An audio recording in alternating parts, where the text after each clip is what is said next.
Welcome. My name is Jim Guest, and I've been a member of Old Otterbein United Methodist Church for several years.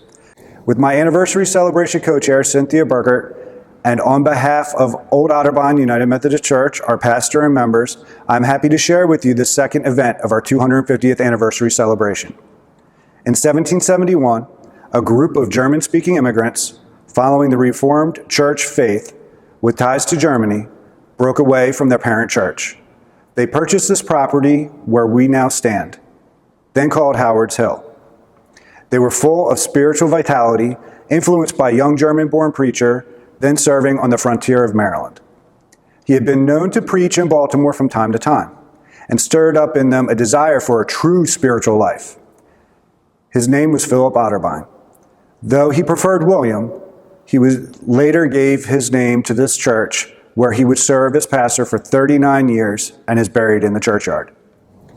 As the town of Baltimore was becoming more influential and people were actually immigrating east from a hard farming life on the frontier, they also chose to break away from the governing structures that tied them to Europe, to form an independent church. 5 years before the first shots of the American Revolution were fired, they were becoming Americans. They built this church in 1785, and this has been the site of worship, service, and mission ever since. We invite you to learn more about the history of our church and our current anniversary celebration through our website, oldotterbeinumc250.org. As we move toward reopening our campus, watch for announcements of events you may wish to attend. My name is Cynthia Burkert. I'm an ordained elder in the United Methodist Church, and in retirement, my husband and I make our home at Old Otterbein. One thing that drew us to this church was its connection with the heritage of our denomination.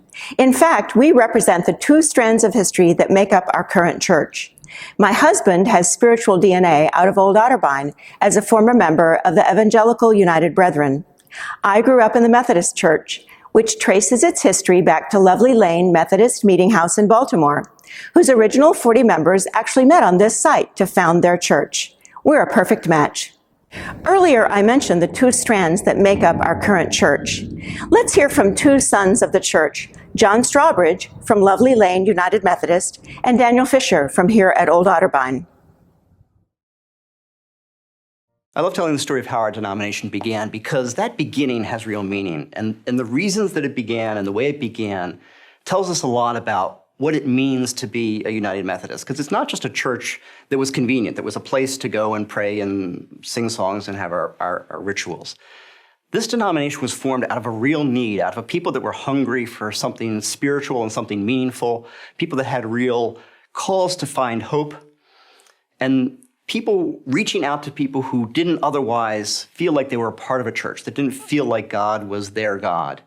And to understand that, and to understand that our denomination was formed for a really important reason, to meet a real need, it tells us a lot about why we should care today and why we should be pursuing this work of being a United Methodist, so we can continue that mission, keep reaching people who feel like they don't necessarily see themselves in the church. And to understand that history and that DNA of our founding gives us real direction and meaning. Throughout our history, God has been at work in the lives of ordinary people, doing extraordinary things, shaping our church and the world. I think sometimes we forget the United, and United Methodist comes from the United Brethren in Christ denomination. Old Otterbein United Methodist Church is the mother church of that denomination. Old Otterbein was originally organized as a German Reformed church in the city of Baltimore in 1771. It was on our site that what was to become the Lovely Lane was organized in 1772. It has been said that the United Brethren Church and the Methodist churches would have most likely merged long before 1968 had the United Brethren Church been willing to give up conducting their services in German. I think the legacy that Old Otterbein United Methodist Church brings to the Baltimore-Washington Conference is its message of acceptance and openness. Older Otterbein often gets overlooked because sometimes we so focus on our Methodist past that we forget our United Brethren past and forget that people came from a very different background, that it was a church that didn't even speak English. For the most part, they spoke German. So to know that history and to understand that we have embraced what at that time was sort of the outside populace. Nowadays we deal with people that speak Spanish or other kinds of different languages. So Old Otterbein means more than just the founding of the United Brethren, but our ability to embrace different kinds of populace, different kinds of faith tradition, different kinds of worship style, and be one church. This idea of different faith traditions working together helps us understand why Francis Asbury insisted that Bishop Otterbein participate in his ordination at the Lovely Lane Meeting House in 1784. And I think this ability to accept change also helps us understand why both Lovely Lane and Old Otterbein congregations have been active into the 21st century. The Otterbein Niemann organ was installed in 1897 and is probably the last organ Henry Niemann built. His oldest son, Frank, was most likely responsible for a large part of the instrument because Henry died 2 years later in 1899. The original cost of the instrument, a memorial gift for longtime members of the church, was $1,500. The Otterbein organ has 13 stops and 15 ranks. For each note in a rank, there is one pipe. The cornet on the upper manual has 3 pipes for each note. In total, there are 842 speaking pipes made of pine, zinc, lead, and brass. The large pipes in the middle of the facade are speaking pipes. The pipes in the flats on each side are dummies. The case is all solid white oak, with the front of the case being all quarter-sawn oak. The organ is known among the Niemann organs for its bold, bright sound, excellent for hymn singing. Restoration of the then nearly 100-year-old Otterbein organ began in February 1990 in time for its 100th anniversary in 1997. With gifts of $60,000 from friends and members, the organ was restored by David M. Story. The organ was removed from the church to Mr. Story's Woodbury shop, a former textile mill, on January 11, 1994, and returned and rededicated on Sunday, December 11, 1994. Today, even though we are not gathering in person until it is safe once again, we are pleased to bring you this concert by Jordan Prescott, a virtuoso organist performing on our historic Niemann organ. The Baltimore Sun has named Jordan a rising organ star, and he has established himself as one of the leading organists, conductors, and scholars of his generation. A native of Greenville, North Carolina, Jordan holds the Bachelor of Music in Organ and Sacred Music from East Carolina University. For 2 years, he was appointed organ scholar of Duke University Chapel in Durham and held a similar position at Emmanuel Episcopal Church in Baltimore. He is now organist choirmaster at Grace and St. Peter's Church in Baltimore. In 2019, Jordan was graduated cum laude with the Master of Music in Organ Performance from the Peabody Conservatory at Johns Hopkins University. He is now pursuing the Doctor of Musical Arts at Peabody. As a solo recitalist, Jordan performs extensively across the United States. As an ensemble musician, he has appeared under the batons of Maren Alsop, Nicholas McGagan, Joseph Young, and Edward Polachek. In 2018, Jordan earned first prize in the 16th International Organ Competition at West Chester University. Jordan currently serves on the National Board of the American Guild of Organists, Young Organist, and was named one of Diapason Magazine's 20 Under 30 in 2019. Welcome, Jordan Prescott, on the Niemann organ of Old Otterbein United Methodist Church.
Good afternoon, and thanks so much for joining us virtually for this concert. It is a great pleasure to be here at Old Otterbein Church to celebrate the 250th anniversary of the church and to play this spectacular Henry Niemann organ. I have loved this organ for a long time, since I played it for the first time maybe about 2 years ago, and it was a great pleasure to come back and record this concert here. I hope that you enjoyed the program and that you found something that you liked. I tried to show off the versatility of an instrument like this and show that you can play modern music and historic music, and you can play French music and American music and English music and Dutch music. So there was a wide variety on this program, and I hope that you found something that you liked. Thank you again for joining us, and have a great afternoon.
Thank you for joining us for this anniversary celebration concert. We are grateful to Jordan Prescott, to our music director, Connor Jensen, and to all who have made this day possible. Thank you.